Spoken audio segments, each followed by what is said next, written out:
The stagecoach lurched to a halt before the only hotel in Willowbrook, Texas, kicking up dust that swirled like ghostly dancers in the late afternoon sun. Hannah Reid clutched the worn leather handle of her carpetbag, her knuckles white with tension as she surveyed what would now be her home. The year was 1875, and at 32 years of age, Hannah was starting over in a town where nobody knew her name or the circumstances that had led her here. "Madam, we've arrived," the driver called down, his voice gruff but not unkind. "Willowbrook Hotel is the finest establishment for 50 miles. Though that ain't saying much." Hannah nodded, taking a deep breath that strained the seams of her black mourning dress. She'd been a widow for just over a year now, ever since influenza had taken her husband James during that terrible winter back in St. Louis. His death had left her alone, childless, and with nothing but debts and whispers that followed her through the streets. Whispers about the woman too large to be proper, too boisterous to be ladylike, too much of everything society deemed unseemly. "Thank you," she replied, accepting the driver's outstretched hand as she descended from the coach.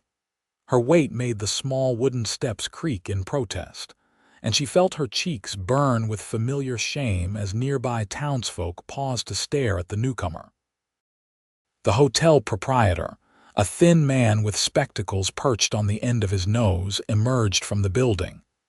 "Mrs. Reid, I presume? We received your letter last week.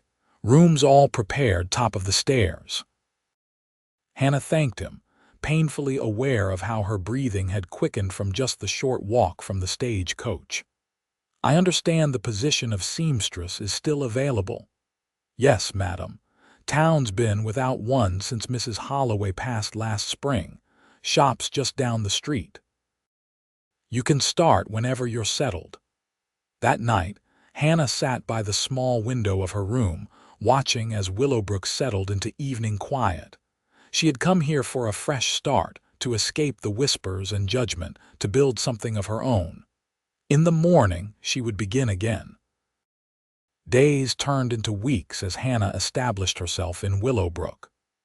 Her skill with a needle was unmatched, and soon the ladies of the town were coming to her shop for repairs, alterations, and even new dresses for special occasions. Yet while they appreciated her craftsmanship, few lingered to chat, and none extended invitations beyond the strictly professional. She told herself it didn't matter. She had her work, a roof over her head, and enough money for food and rent. She didn't need friends or social engagements. But on Sundays, when the church bells rang and families streamed into the whitewashed building across the town square, Hannah felt the loneliness most acutely. It was on one such Sunday morning in late April that Hannah finally worked up the courage to attend service. She had finished a new dress for herself the night before, a deep blue cotton with subtle pleating that accommodated her size while still appearing fashionable. She'd even splurged on a matching bonnet, adorned with a single artificial flower. As she approached the church, she noticed the congregants milling about outside, enjoying the pleasant spring weather before the service began. Conversations faltered as she drew near. Women whispered behind gloved hands, and men suddenly found the ground fascinating. Hannah steeled herself and continued forward. Just before she reached the church steps, Mrs. Alina Winters, the banker's wife and unofficial social arbiter of Willowbrook, stepped directly into her path. "Mrs. Reid," she said, her voice carrying just enough to ensure others would hear. "How enterprising of you to join us this morning." "Good morning, Mrs. Winters," Hannah replied, attempting a smile. "It's a beautiful day for worship." "Indeed." Mrs. Winters' eyes traveled up and down Hannah's form, her thin lips pressed into a disapproving line. "However, I feel I should mention that our church is rather modest in size. The pews are quite narrow, and we wouldn't want anyone to be uncomfortable." Hannah felt her heart constrict. The meaning was clear enough. "I'm sure I can manage. And of course, Mrs. Winters continued as if Hannah hadn't spoken. "There's the matter of the church social next Sunday. We simply couldn't accommodate unexpected additions to our numbers. For planning purposes, you understand." Before Hannah could respond, a deep voice cut through the tension. "Reckon the good Lord built his house for everyone, Mrs. Winters. Don't recall him posting size requirements at the pearly gates." Hannah turned to find a tall man regarding the scene with clear disapproval. Lucas Vance was Willowbrook's most eligible bachelor, a successful rancher whose property lay just outside town. With his broad shoulders, sun-bronzed skin, and reputation for fair dealing, he cut an imposing figure against the morning sky. Mrs. Winters had the grace to look flustered. "Mr. Vance, I was merely suggesting—" "I know exactly what you were suggesting," Lucas interrupted, his voice calm but carrying an unmistakable edge. He turned to Hannah, doffing his hat. "Mrs. Reid, isn't it? I believe we haven't been formally introduced. Lucas Vance at your service." "Hannah Reid," she replied, her voice barely above a whisper. "Would you allow me to escort you inside?" He extended his arm without hesitation. Hannah hesitated, aware of the many eyes upon them. "Mr. Vance, I wouldn't want to cause any trouble." "The only trouble here is folks forgetting their Christian charity," he replied, loud enough for those nearby to hear. "I'd be honored to sit with you this morning." With trembling fingers, Hannah placed her hand on his offered arm. As they ascended the church steps together, she could feel Mrs. Winters' glare boring into her back and the surprised murmurs of the congregation following them inside. The church interior was cool and dim after the bright morning sunshine. Lucas guided Hannah to a pew midway down the aisle, stepping aside to let her enter first. The wooden bench creaked as she sat, and Hannah felt her face flush with embarrassment. "Don't mind them," Lucas whispered as he settled beside her. "They'll find something new to gossip about by supper time." Pastor Thomas began the service promptly at 11, but Hannah found it difficult to concentrate on his sermon about the prodigal son and forgiveness.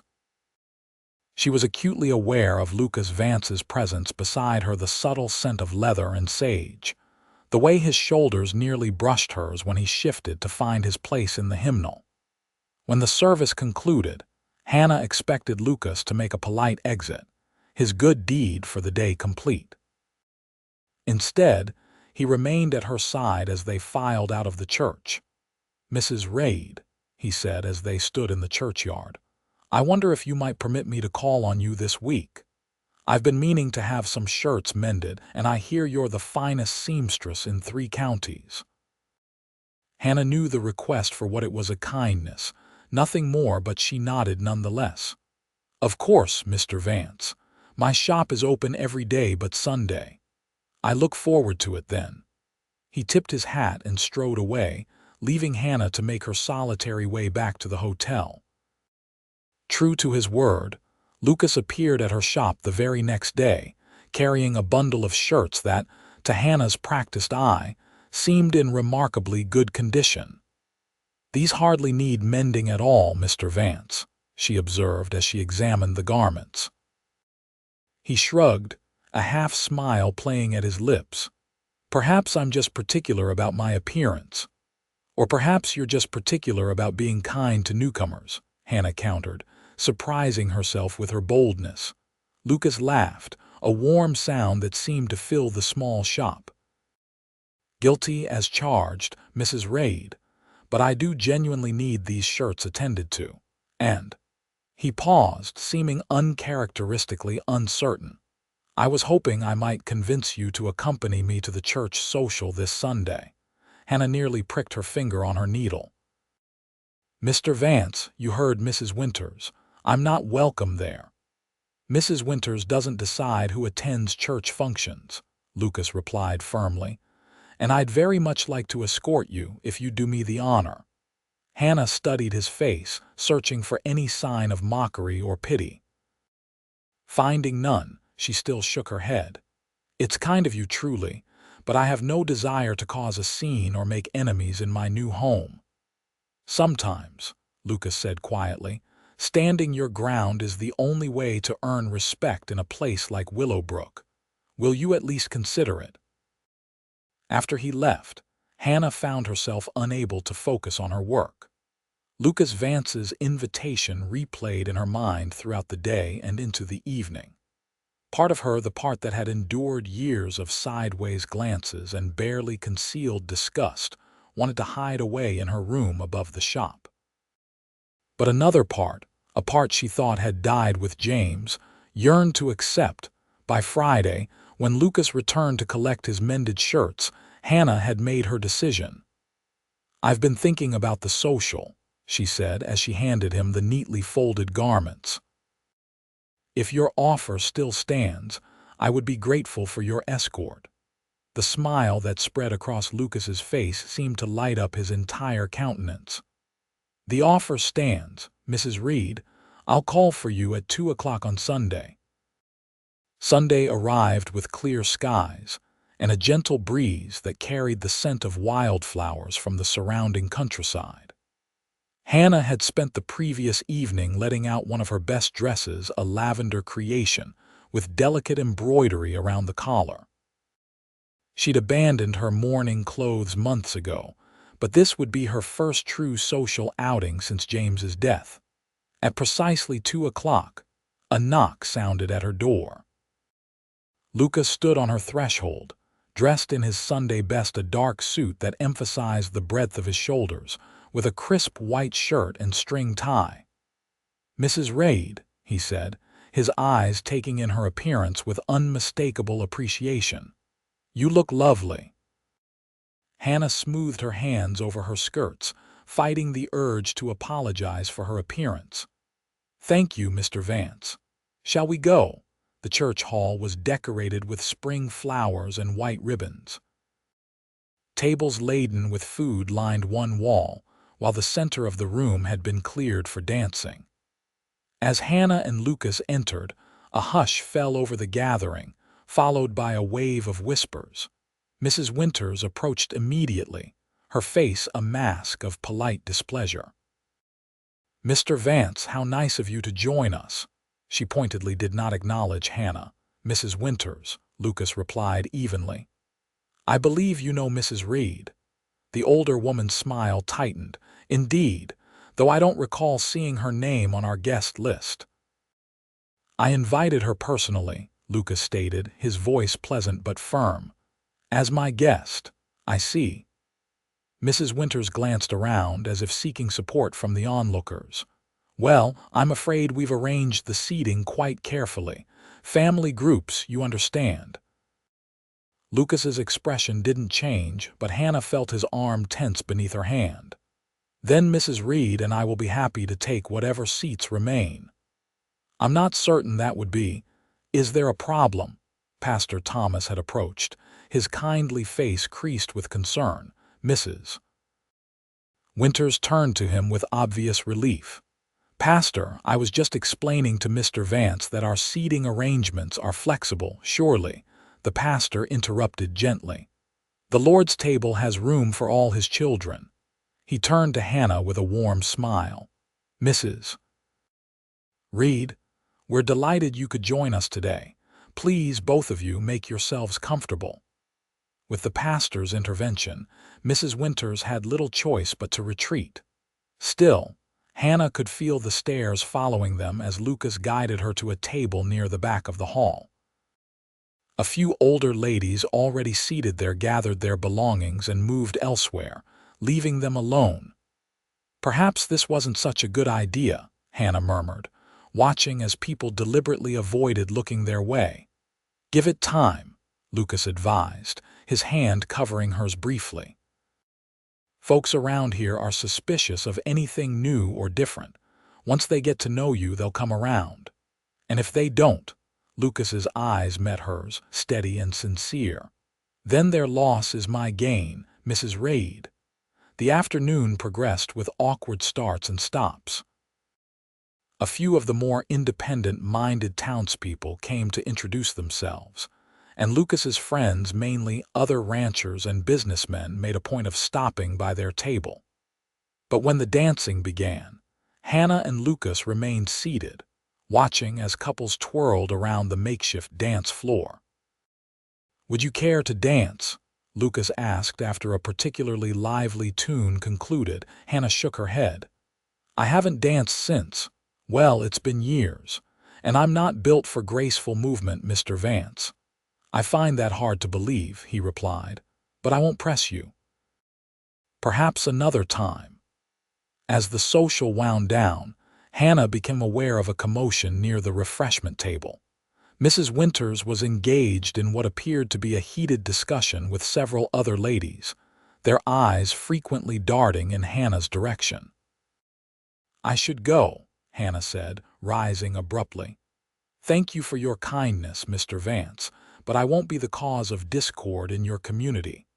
Lucas stood as well, concern evident in his expression. "Mrs. Reid, Hannah, please don't leave on their account."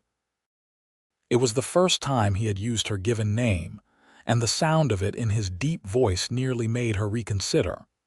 But then she caught sight of Mrs. Winters approaching with clear purpose, and her resolve hardened. "Good day, Mr. Vance." Without waiting for his response, Hannah hurried toward the exit, ignoring the curious glances that followed her retreat. She had almost reached the door when she heard Mrs. Winters' voice ring out behind her. "Really, Mr. Vance, there's no need to follow her. I'm sure Mrs. Reid understands that certain standards must be maintained, particularly for someone in her condition." Hannah froze, one hand on the door handle. She turned slowly, her heart pounding. And what condition would that be, Mrs. Winters? Lucas had indeed followed her and now stood halfway between Hannah and the banker's wife. Mrs. Winters sniffed. "Well, it's obvious to anyone with eyes. Such indulgence is hardly becoming, especially in one so substantial. My husband says her kind are simply lacking in moral fortitude, unable to control their baser appetites." A deadly silence fell over the hall. Hannah felt as though the floor might open beneath her feet, swallowing her whole, and at that moment she would have welcomed it. But Lucas Vance was not silent. He crossed the remaining distance to stand beside Hannah, his tall frame radiating a barely contained fury. "Mrs. Winters," he said, his voice carrying clearly through the hushed room, "I have respected your position in this town because of your husband's standing and your years of service to the church. But today, you have demonstrated a profound misunderstanding of Christian values." Mrs. Winters' mouth opened in shock. "I beg your pardon." "No, madam. It is I who beg the pardon of Mrs. Reid, on behalf of a community that has failed to show her the basic courtesy any newcomer deserves." He turned to address the gathered townspeople. "Mrs. Reid lost her husband last year. She came to Willowbrook seeking a fresh start and has asked nothing of any of you except the chance to earn an honest living with her considerable skills. Yet instead of welcoming her, you've whispered behind her back and excluded her from your gatherings." Hannah tugged at his sleeve, mortified. "Mr. Vance, please." He covered her hand with his own but continued speaking. "I'm ashamed of how she's been treated, and I want it known that from this day forward, any slight against Mrs. Reid will be considered a personal affront to me." With that, he offered Hannah his arm. "Mrs. Reid, would you allow me to see you home?" Too stunned to speak, Hannah placed her trembling hand on his arm, and together they walked out into the late afternoon sunshine, leaving a roomful of astonished faces behind them. They walked in silence for several minutes, Hannah struggling to process what had just occurred. Finally, as they neared her shop, she found her voice. "Why did you do that?" she asked quietly. Lucas stopped walking and turned to face her. "Because it needed saying, and because—" He hesitated, uncharacteristically uncertain. Because in the short time I've known you, I've come to admire your grace, your resilience, and your kindness. The way this town has treated you is unconscionable." Hannah shook her head, tears threatening. "You've ruined your standing in the community, and for what?" "I'm not worth such a sacrifice, Mr. Vance." "Lucas," he corrected gently. "And you are worth far more than you know, Hannah Reid." Before she could respond, he tipped his hat and strode away, leaving her standing before her shop with her thoughts in turmoil. The following days brought unexpected changes to Hannah's quiet life. Women who had previously avoided her shop now appeared with mending or orders for new dresses. Their manner remained reserved, but the open hostility had largely disappeared. Even more surprising were the men who arrived with work clothes needing repair or requests for shirts like those they'd seen Lucas Vance wearing. Lucas himself did not return, and Hannah told herself it was for the best. His defense of her had clearly been the act of a gentleman who could not stand to see injustice, nothing more. A man like him, handsome, successful, respected, could have his pick of the slender, pretty young women in the county.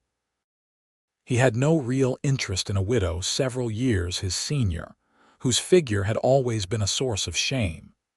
Yet each time the bell above her shop door jingled, Hannah couldn't help the leap of hope in her heart, quickly followed by disappointment when the customer proved to be someone else.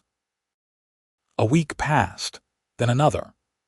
Spring deepened toward summer, bringing longer days and afternoon thunderstorms that briefly cooled the Texas heat. Hannah's business flourished as word of her exceptional work spread beyond Willowbrook to neighboring communities. It was during one such storm in early June that the bell above her shop door rang, and Hannah looked up from her sewing to find Lucas Vance standing in her doorway, water dripping from his hat and coat. "Mr. Vance," she said, rising quickly, "you're soaked through. Let me take your coat." He removed his hat but made no move to surrender his coat. "Thank you, but I can't stay. I've come to ask a favor." "Of course," Hannah replied, trying to ignore the traitorous leap of her pulse at the sight of him. "There's been an accident at my ranch. One of my hands, young Billy Martinez, took a fall from his horse during the storm. He's got a bad break in his leg, and Doc Sanders has said it, but the boy needs proper care." Lucas ran a hand through his damp hair. "His family's in San Antonio, and I've sent word, but it'll be days before they can get here.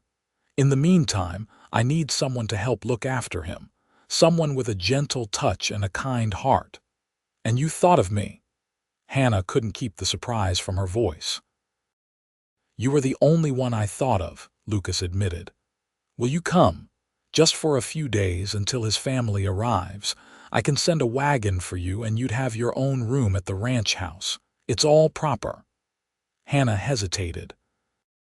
To stay at a bachelor's ranch, even to nurse an injured boy, would set tongues wagging anew, yet she couldn't refuse help to someone in need. "I'll come," she said decisively. "Give me an hour to pack a few things and close up the shop." True to his word, Lucas sent a wagon driven by his foreman, an older man named Hank Wilson, to collect Hannah that afternoon. The rain had stopped, leaving behind puddles and a heavy humidity that clung to her skin as they traveled the 5 miles to the Vance ranch. The Double V ranch was larger and more prosperous than Hannah had imagined. The main house, a 2-story structure of weathered wood with a wide front porch, stood on a gentle rise, overlooking corrals, a barn, and several outbuildings.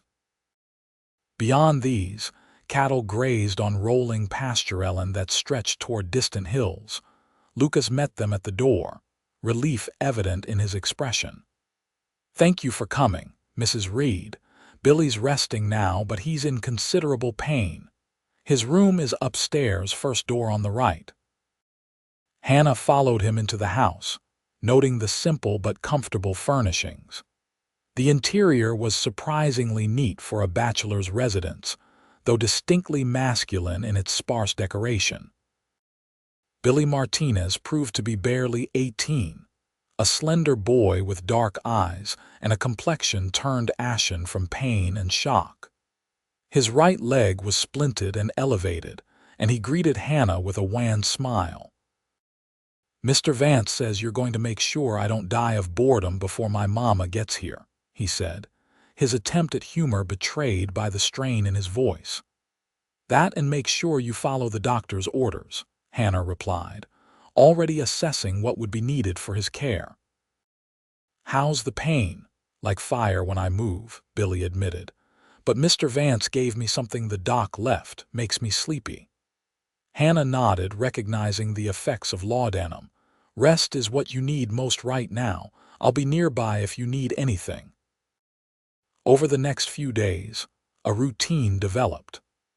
Hannah spent most of her time with Billy, changing his bedding, preparing light meals he could stomach, and reading aloud to distract him from his discomfort.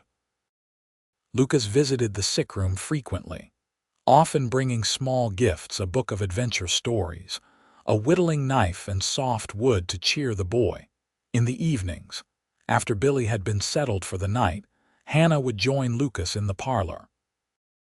Their conversations ranged widely from books they had read to memories of their childhoods, from the daily operations of the ranch to Hannah's experiences as a seamstress.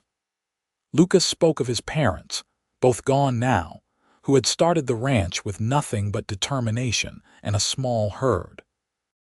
Hannah, in turn, shared stories of her life with James, their meeting at a county fair, their struggle to establish his carpentry business, and finally the devastating illness that had taken him.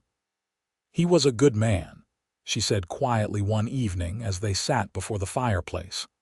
"Patient and kind. He never once made me feel less because of how I looked." Lucas studied her face in the firelight. "Why would he?" "You're beautiful, Hannah," she laughed, a short, disbelieving sound. "You needn't flatter me, Lucas. I've known what I am since I was a girl." "And what is that?" "Too much," she replied simply. "Too large, too loud, too different from what a woman should be." Lucas shook his head, his expression serious. "Who decided what a woman should be? God made you exactly as you are, and from where I'm sitting, that's pretty close to perfect." Hannah felt heat rise to her cheeks that had nothing to do with the fire. "You're very kind." "I'm not being kind, I'm being honest." He leaned forward, his eyes intent on hers. "Hannah, I need to tell you something. The reason I asked you to come here," a sudden cry from upstairs interrupted him. Billy had awakened in pain, and the moment was lost as they both hurried to attend to the boy. The following day brought word that Billy's family would arrive the next morning. Hannah began gathering her things, preparing to return to town and her shop. She tried to ignore the hollow feeling in her chest at the thought of leaving the ranch and Lucas. That evening, after Billy had fallen asleep, Hannah found Lucas waiting for her in the parlor. He stood as she entered, and she was struck again by his height, the breadth of his shoulders, the quiet strength he exuded. "Billy's resting comfortably," she reported. "His fever's completely gone, and the swelling in his leg has decreased. His mother will be relieved to find him on the mend." "Thanks to your care," Lucas replied. "Hannah, about what I was trying to tell you last night." She held up a hand to stop him. "Please, Lucas. There's no need. I've been happy to help Billy and I've enjoyed my time here, but tomorrow I'll return to town and things will go back to normal." "What if I don't want them to?" The softly spoken question hung in the air between them. Hannah felt her heart quicken, but years of experience had taught her to guard against hope. "Lucas, you've been a friend when I needed one most. I won't forget that, but anything more would be unwise." "Why?" he pressed, taking a step closer. "Because of what others might say. I thought we'd established that I don't give a damn about that." "Not just because of others," Hannah admitted, forcing herself to meet his gaze. "Because of me. Look at me, Lucas, really look. I'm not the kind of woman men like you choose. Men like me. A hint of anger flashed in his eyes. "And what kind of man am I? Handsome, successful, respected. You could have any woman in the county." "I don't want any woman in the county," he said, his voice dropping to a near whisper as he closed the remaining distance between them. "I want you, Hannah Reid. I've wanted you since the moment I saw you standing your ground against Alina Winters with your chin held high, even as she tried to humiliate you." Hannah shook her head, disbelieving. "You can't mean that." In answer, Lucas gently took her face between his hands. "I have never meant anything more in my life." Then, with deliberate slowness, giving her every chance to pull away, he lowered his mouth to hers. The kiss was tentative at first, a question more than a demand. When Hannah didn't retreat, it deepened, becoming something neither of them had expected: a recognition, a coming home. When they finally parted, both breathless, Lucas rested his forehead against hers. "Stay," he murmured. "Not just until Billy's family comes. Stay with me, Hannah." "Lucas, she struggled to find words that would make him understand. "I have a business in town, a life I've built for myself." "Bring your business here," he suggested. "There's a small cabin near the main house that would make a perfect shop. The hands need mending done and their families need dresses made. You wouldn't lack for work." "And what would people say?" she asked, though she already knew his answer. "Let them talk," he replied with a smile. "They'll tire of it eventually." Hannah studied his face, searching for any sign of doubt or misgiving. Finding none, she allowed herself, for the first time in years, to believe that happiness might be possible. "Yes," she whispered, and was rewarded with the most brilliant smile she had ever seen. Billy's family arrived early the next morning: his mother, father, and 2 younger sisters. Mrs. Martinez was effusive in her gratitude to both Lucas and Hannah for caring for her son. Arrangements were made to transport Billy carefully back to their home in San Antonio once he was strong enough to travel. After they had settled in to stay with Billy, Lucas suggested a ride to show Hannah more of the ranch.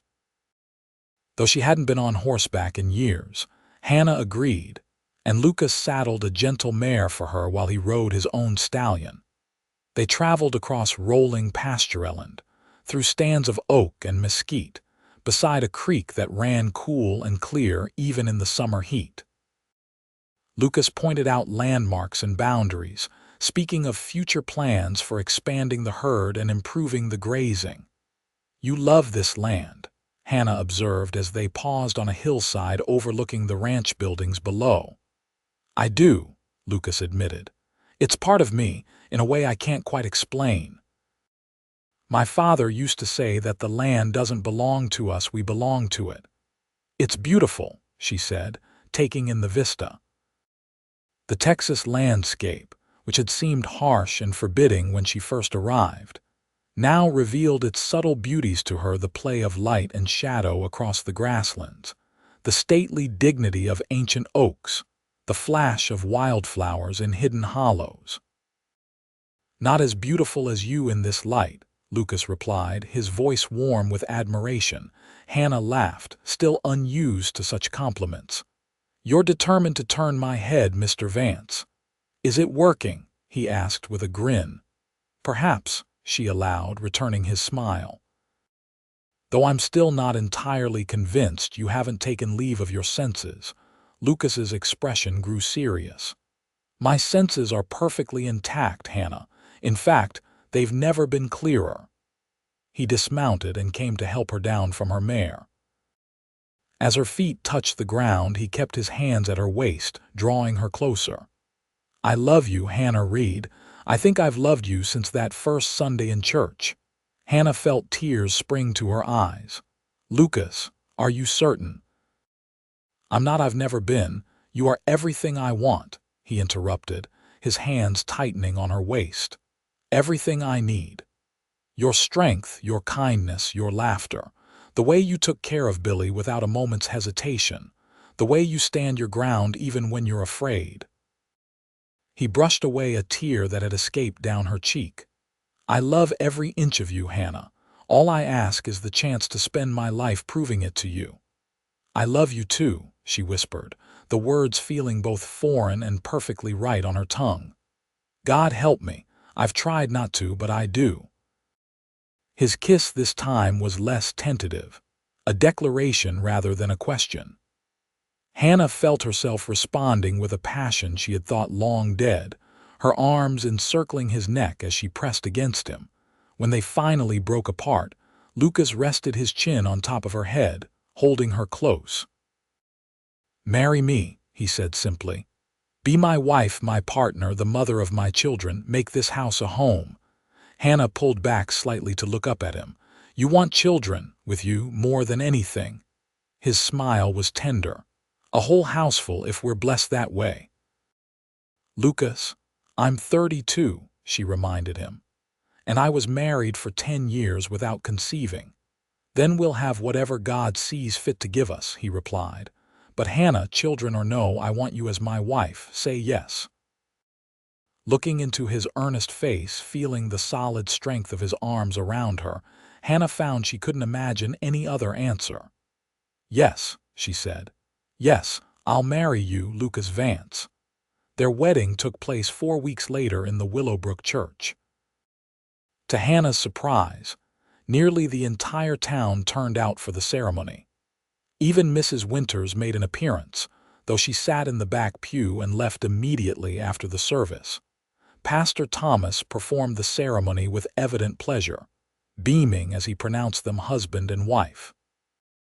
When Lucas kissed his bride, a spontaneous cheer went up from the assembled guests, led by Billy Martinez, who attended with his family despite still needing crutches to walk. The reception was held at the Double V Ranch, with tables set up under the oak trees and lanterns hung from the branches for when evening fell. There was dancing and feasting, laughter and congratulations. Hannah, resplendent in a gown of cream-colored silk that she had made herself, found herself surrounded by well-wishers, many of the same people who had shunned her months before. "Seems folks can change their minds when given reason to," Lucas observed as they shared a quiet moment away from the celebration. "Or when shown a different way," Hannah replied, squeezing his hand. "You gave them that, Lucas. You showed them it was possible to see beyond appearances." "I only saw what was always there," he said, raising her hand to his lips. "The most beautiful woman in Texas, inside and out." As twilight deepened into night, the newlyweds bid farewell to their guests and retreated to the main house, their home now together. Hannah had moved her belongings from town the week before, and her shop had been relocated to the cabin Lucas had mentioned, already attracting business from the ranch hands, families, and neighboring properties. In their bedroom, with only the soft glow of a single lamp illuminating the space, Hannah felt a moment of uncertainty. James had been a good husband, but their intimate life had always been conducted in darkness, with an unspoken awareness of her discomfort with her body. As if sensing her thoughts, Lucas came to stand before her. "You're trembling," he observed, taking her hands in his. "I'm nervous," she admitted. "It's been a long time and I'm not." "I don't look like you look like my wife," Lucas interrupted gently. "The woman I love more than life itself." He reached up to release her hair from its pins, watching as it fell in waves around her shoulders. "You are perfect, Hannah Vance. Perfect for me." The use of her new name, Hannah Vance, sent a shiver of pleasure through her. She reached up to touch his face, tracing the strong line of his jaw, the curve of his lips. "I love you," she whispered. "I never thought I'd have this again, this feeling. Like coming home." "We are home," Lucas replied, drawing her into his arms. "We always will be as long as we're together." Their life together unfolded with the changing seasons. Hannah's business thrived, and she began training 2 young women from neighboring ranches in the art of dressmaking. Lucas's cattle operation expanded, with new breeding stock improving the herd and increasing profits. They transformed the main house, with Hannah adding curtains and cushions, paintings and plants, turning the bachelor's residence into a warm and welcoming home. Lucas built additional bookshelves for Hannah's growing collection and surprised her with a piano, having secretly taken note of her mentioned desire to play again as she had in her youth. In their third month of marriage, Hannah missed her monthly courses. By the fourth month, there was no denying the cause. When the doctor confirmed what they already suspected, Lucas lifted her off her feet in his joy, spinning her around until they were both dizzy with laughter. "Careful with my wife, Doc," he admonished the physician with mock severity. "She's carrying precious cargo." The doctor, a practical man who had delivered most of the children in the county, merely nodded. "She's strong and healthy, Mr. Vance. No reason to expect anything but a normal confinement, though at her age we'll want to be cautious in the later months." Hannah's pregnancy progressed without major complications, though the summer heat proved challenging as her body expanded to accommodate the growing child. Lucas was attentive to the point of hovering, earning good-natured teasing from the ranch hands. "Boss is worse than a mother hen," Hank observed to Hannah one afternoon as Lucas insisted on carrying a basket of laundry that she had been about to lift. "Never seen him so worked up, not even when that prize bull took sick last spring." Hannah smiled, watching as her husband strode away with the basket. "He's excited about the baby." "We all are, Mrs. Vance," the foreman replied with uncharacteristic sentimentality. "This ranch needs young ones running around, been too quiet for too long." In early December, with a cold wind blowing down from the north and the first hint of frost silvering the grass, Hannah's labor began. Lucas sent for the doctor and Mrs. Wilson, Hank's wife, who had assisted at many births over the years. The labor was long and difficult. Hannah, determined not to frighten Lucas, bit back cries of pain as contractions tore through her body. But as hours stretched into the night and then the following day, her strength began to wane. "Something's not right," she heard the doctor murmur to Mrs. Wilson. "The baby's positioned oddly." "We may need to. Is she in danger?"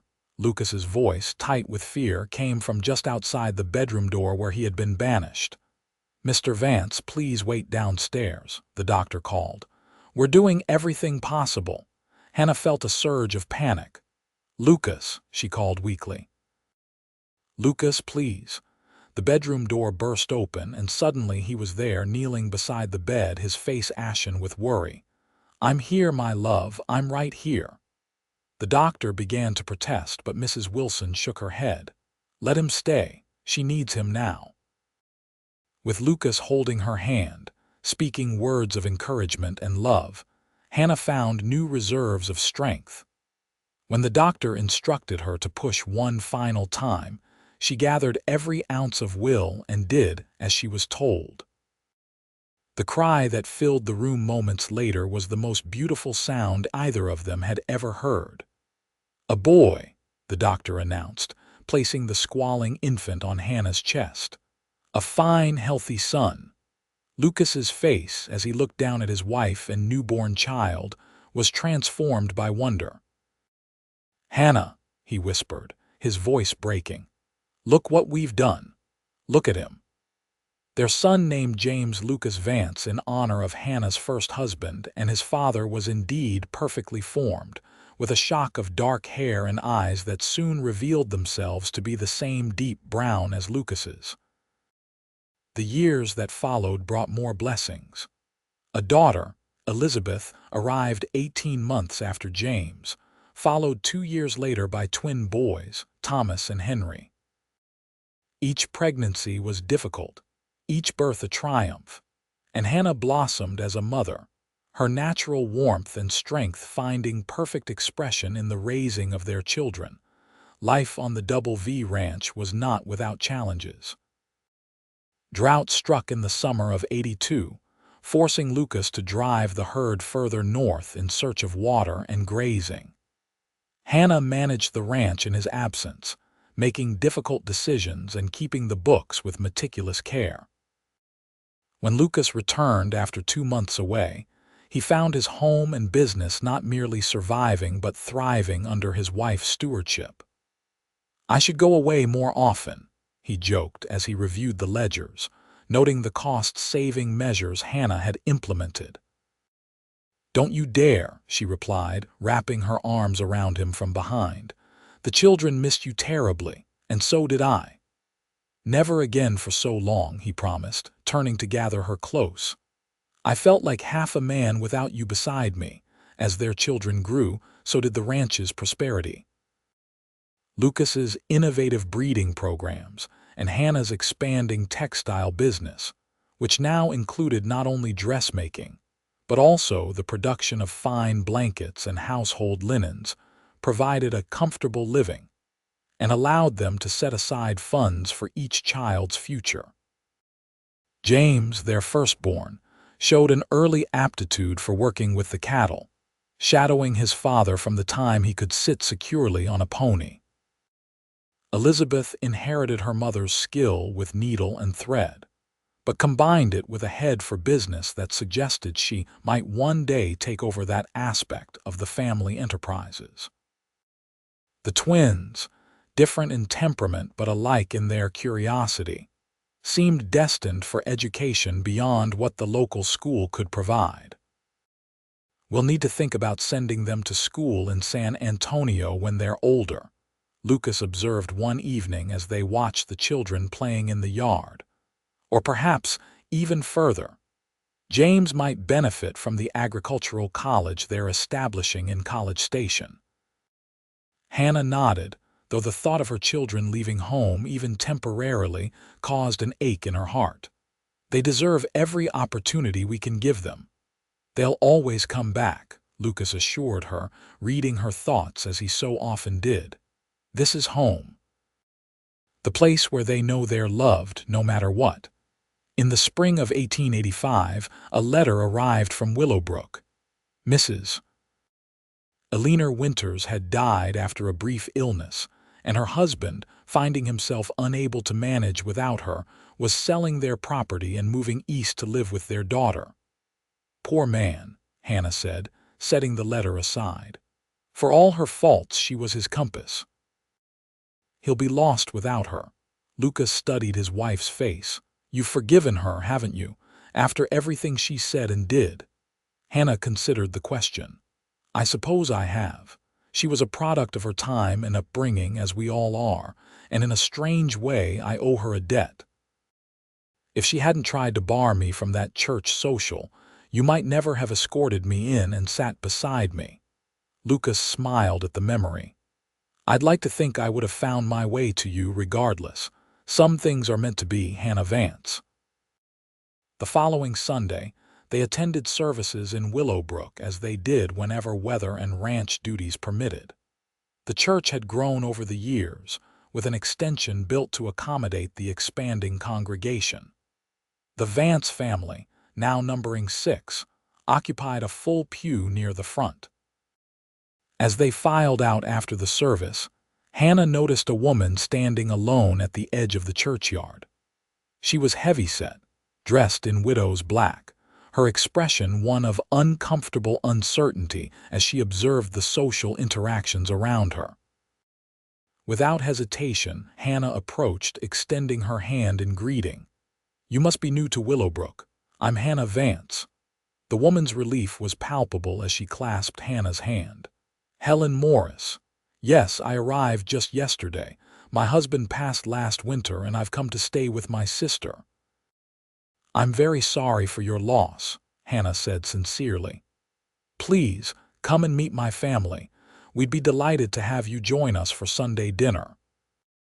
As they walked toward where Lucas waited with the children, Hannah saw something in Helen Morris's eyes that she recognized all too well: the gratitude of someone who had expected judgment, but received kindness instead.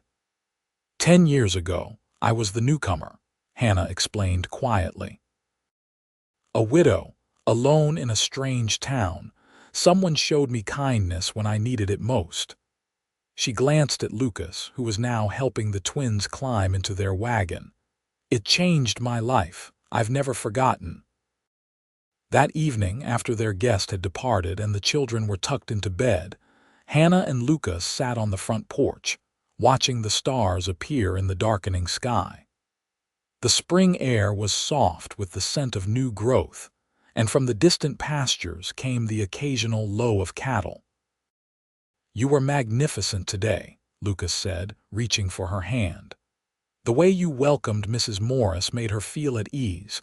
You've become quite the social arbiter of Willowbrook, Mrs. Vance." Hannah laughed.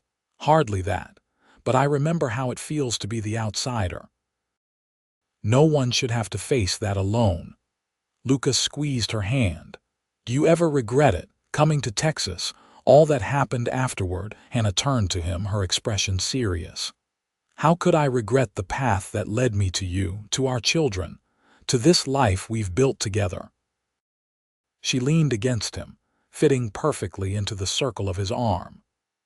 "That day at the church social, when you escorted me in and sat beside me, it was the first time in my life that someone had publicly claimed me, stood by me without shame or reservation. You saw me, Lucas. The real me, beyond all the judgments and assumptions." "I still see you," he murmured, pressing a kiss to her temple, "more clearly with each passing year." They sat in comfortable silence as full darkness descended, the house behind them quiet with the peaceful sleep of their children. The ranch spread out around them, a testament to their shared labor and love. And as the first evening star brightened against the indigo sky, Hannah Vance knew with absolute certainty that she had found her place in the world not despite who she was, but because of it. In Lucas's arms, in the home they had created, she was exactly who she was meant to be. No more, no less, and absolutely enough.